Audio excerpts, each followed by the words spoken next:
Assalamualaikum warahmatullahi wabarakatuh. Kami dari kelompok 4 akan menjelaskan tentang bab 4 dengan judul akuntansi komparatif. Apa sih sebenarnya akuntansi komparatif itu? Akuntansi komparatif adalah akuntansi untuk transaksi internasional, perbandingan prinsip akuntansi antar negara yang berbeda, dan harmonisasi berbagai standar akuntansi dalam bidang kewenangan pajak, auditing, dan bidang akuntansi lainnya. Sebelum lanjut pada materi yang pertama, izinkan kami untuk membacakan anggota kelompok dari kelompok 4. Yang pertama ada Lia Kuroto Aini dengan NIM 2003101073. Kemudian yang kedua ada Renita Prilly Cahyanti dengan NIM 200310101077. Yang ketiga Aljazalut Bagus Wirnarko dengan NIM 200310101087. Dan yang terakhir ada Sonia Nurdianti dengan NIM 200310101091. Yang pertama yaitu akuntansi Anglo-American. Akuntansi Anglo-American dapat ditemukan di negara-negara di mana Inggris mempunyai pengaruh kolonial yang kuat, seperti di Australia, Kanada, Hong Kong, India, Irlandia, Kenya, Selandia Baru, Nigeria, Singapura, Afrika Selatan, dan Malaysia. Negara-negara ini cenderung untuk memenuhi kebutuhan investor dan relatif kurang konservatif serta lebih transparan daripada negara-negara Latin dan Jerman. Yang pertama yaitu Amerika Serikat. Akuntansi di Amerika Serikat atau AS sangat mirip dengan akuntansi di Inggris. Ini terjadi karena hubungan interaksi dan historis antar kedua negara tersebut. Perbedaan yang ada disebabkan karena AS mengadaptasi bukan mengadopsi tradisi akuntansi Inggris. Memang kondisi lingkungan dan historis AS menimbulkan sejumlah fitur yang berbeda secara signifikan. Akuntansi yang lahir dan berkembang di Eropa pada abad 20 mengalami pergeseran. Pada abad ini terjadi perkembangan akuntansi keuangan yang signifikan di AS yang disebabkan oleh pertumbuhan ekonomi yang pesat. Introduksi pajak penghasilan korporat di AS pada tahun 1909 merupakan benih utama pengukuran penghasilan.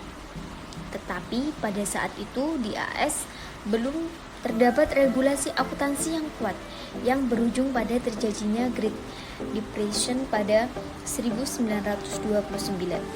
Ini merupakan titik awal terjadinya perubahan besar yang diawali dengan dibentuknya Sekuritas Asciti tahun 1933 dan Sekuritas Exchange Asciti tahun 1934 yang merupakan landasan bagi pemerintah federal dalam meregulasi investor dan transaksi-transaksi sekuritas. Yang kedua yaitu Inggris.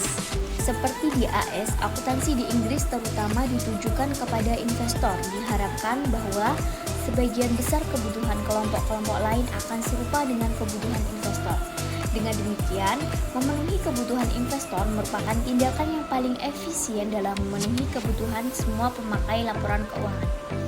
Profesi akuntansi di Inggris memperoleh independensi sejak dibentuk asosiasi profesi pada 1850-an. Pada 1970, profesi tersebut mendirikan Accounting Standard Steering Committee atau ASSC yang kemudian menjadi Accounting Standard Committee atau ASC. Tujuan dari ASC adalah untuk menyusun Statement of Standard Accounting Practice atau SSAP yang adopsi dan pelaksanaan menjadi tanggung jawab 6 badan profesional yang terlibat. Pada tahun 1990 dibentuk Accounting Standard Board atau ASB yang ekuivalen dengan FASB di AS yang mempunyai kewenangan untuk menerbitkan Financial Reporting Standard atau FRS.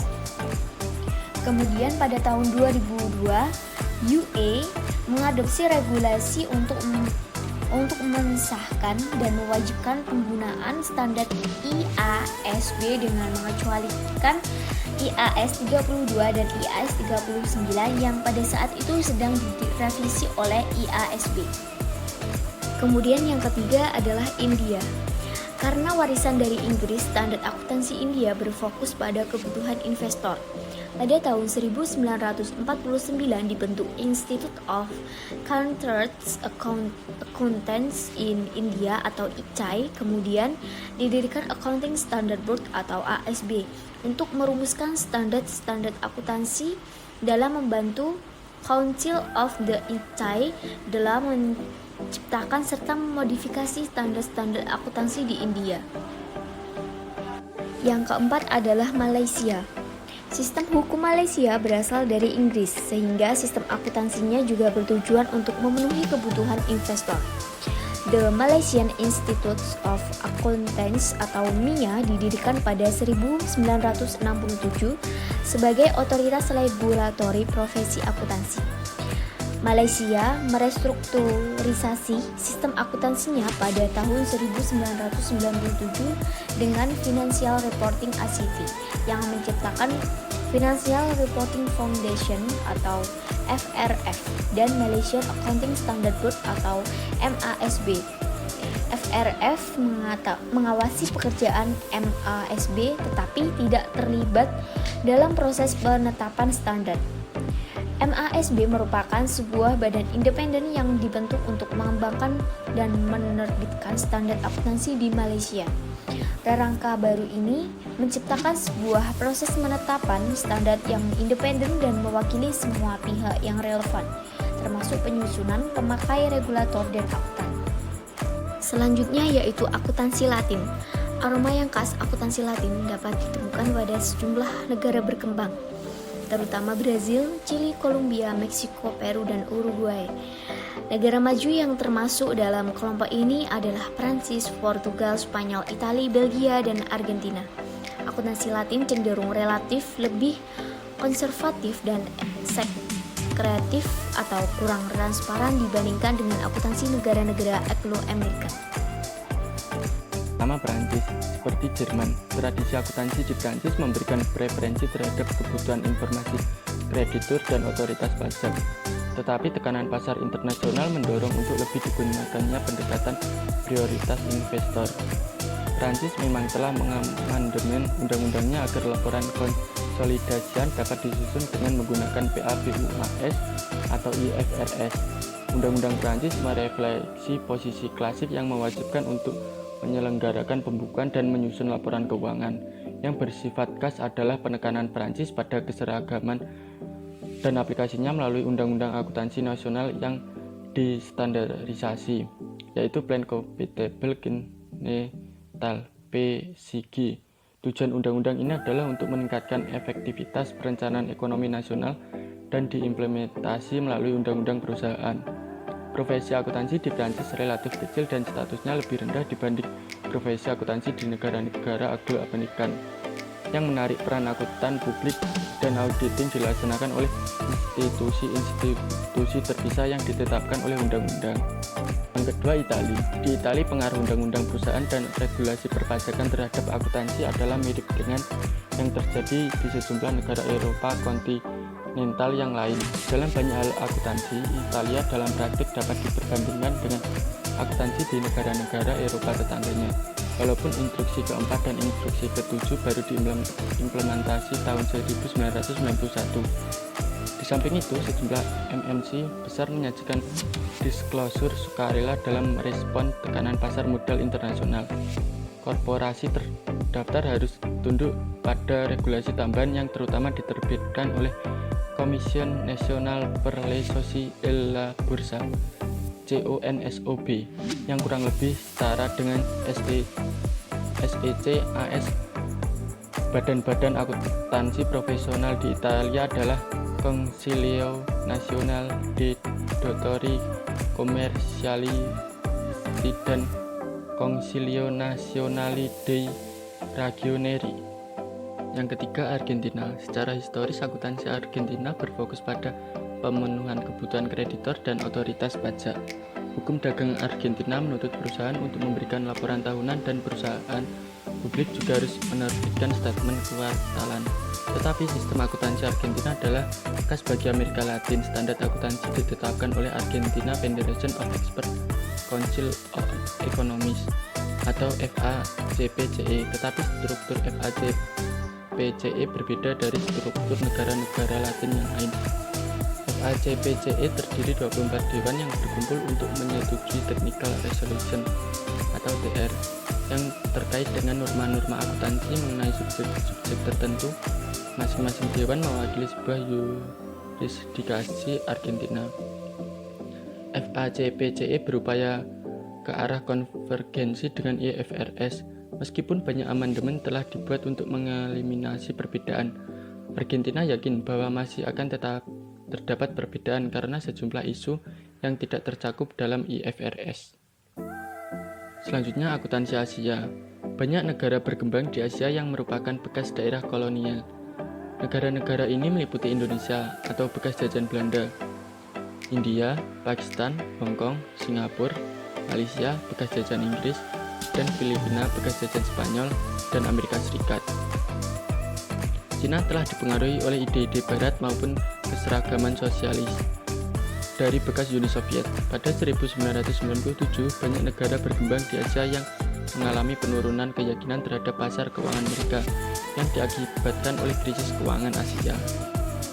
Yang pertama, Jepang. Pasar saham di Jepang signifikan, tetapi tradisi akuntansinya lebih mengutamakan kebutuhan informasi kreditur dan otoritas pajak. Komersial kode diintroduksi tahun 1890 dengan tujuan memproteksi kreditur. Pada tahun 1948 diintroduksi sebuah undang-undang bursa dan sekuritas yang baru yang modelnya seperti Undang-Undang Sekuritas Amerika Serikat tahun 1933 dan 1934. Institusi-institusi pemerintah terlibat langsung dalam penentuan standar akuntansi.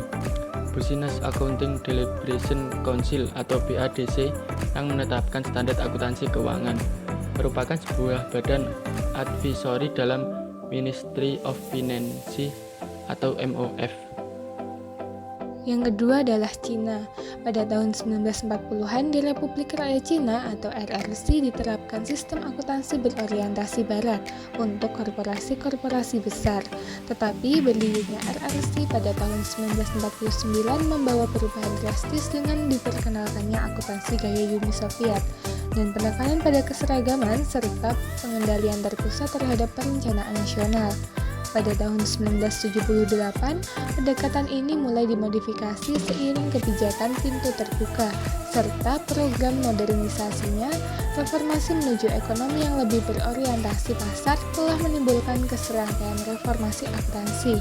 Undang-Undang Akuntansi RRC yang diadopsi pada tahun 1985 dan direvisi pada tahun 1993 dan juga pada tahun 1999 menetapkan prinsip-prinsip umum mengenai sifat dan peran akuntansi serta memberdayakan Ministry of Finance atau MOF untuk menerbitkan standar akuntansi.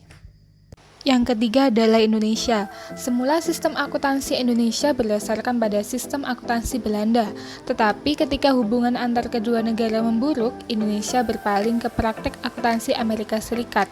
Sejak tahun 1960, pengiriman tugas belajar akuntansi untuk para mahasiswa bukan lagi ke Belanda, melainkan ke Amerika Serikat, yang pada awalnya terutama ke Universitas Illinois. Sampai 2011, standar akuntansi keuangan tahun 2007 masih menjadikan PABU Amerika Serikat sebagai acuan yang penting. Ikatan Akuntansi Indonesia atau IAI didirikan pada tanggal 23 Desember tahun 1957. Pengurus organisasi ini yang pertama kali adalah akuntan hasil didikan negara Belanda dan akuntan-akuntan alumni Universitas Indonesia yang merupakan lulusan pertama universitas di Indonesia. Pada tahun 1970-an, IAI menciptakan kode etik dan mengadopsi standar-standar dan prinsip-prinsip akuntansi yang berbasis pada PABU Amerika Serikat. Dengan demikian, sistem akuntansi Indonesia berfokus pada kebutuhan informasi para investor. Selanjutnya adalah akuntansi Nordik. Kelompok ini meliputi Belanda, Denmark, Swedia, dan Finlandia yang semuanya anggota UE.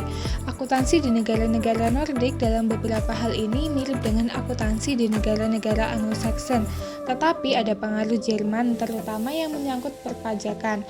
Akuntansi Nordik cenderung kurang konservatif dan lebih transparan daripada akuntansi Germanik dan akuntansi negara-negara Latin, tetapi belum setingkat dengan negara-negara Anglo-Saxon. Yang pertama adalah Belanda. Dalam beberapa hal, akuntansi di Belanda mirip dengan akuntansi di Inggris dan secara keseluruhan mirip dengan pendekatan Anglo-Amerikan.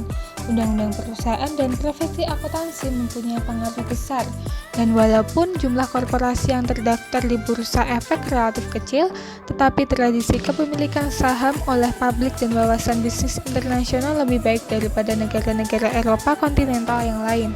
Undang-undang perusahaan dimasukkan dalam Civil Code atau Kitab Undang-Undang Hukum Perdata atau KUHP. Pemerintah bersikap agak longgar terhadap masalah komersial.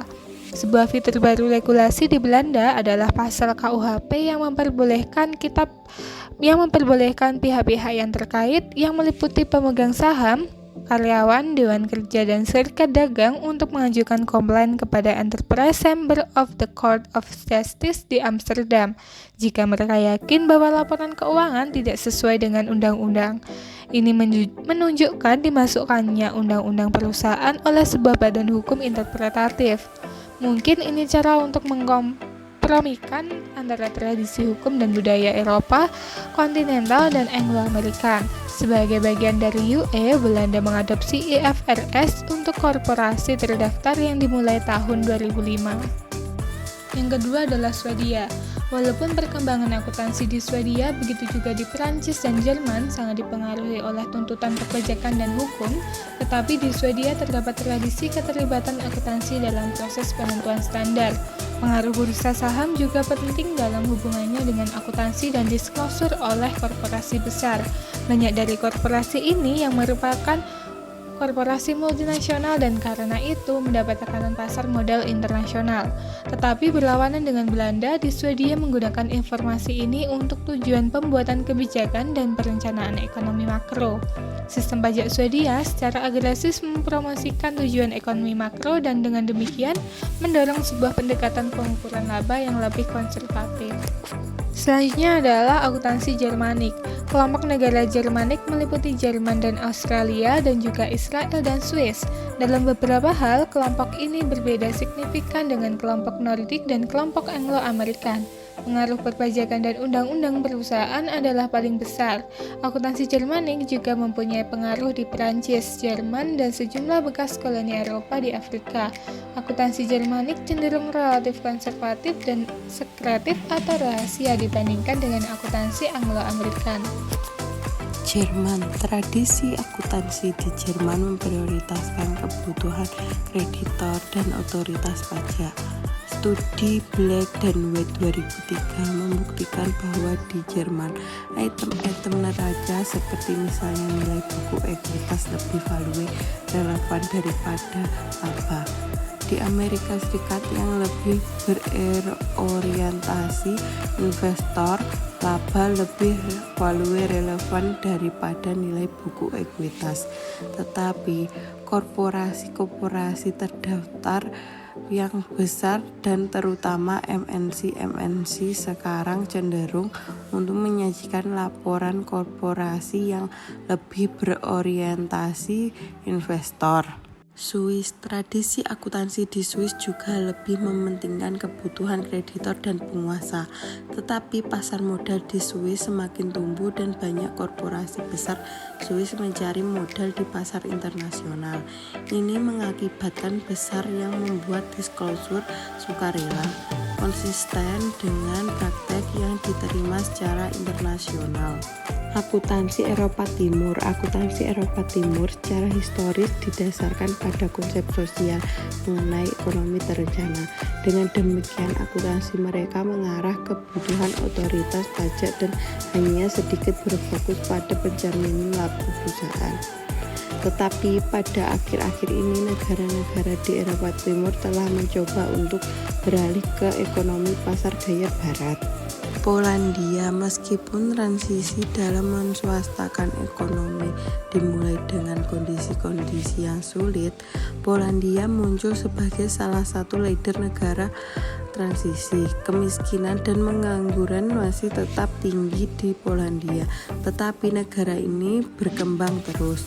Mungkin catatan yang paling penting adalah masuknya Polandia ke Uni Eropa 2004.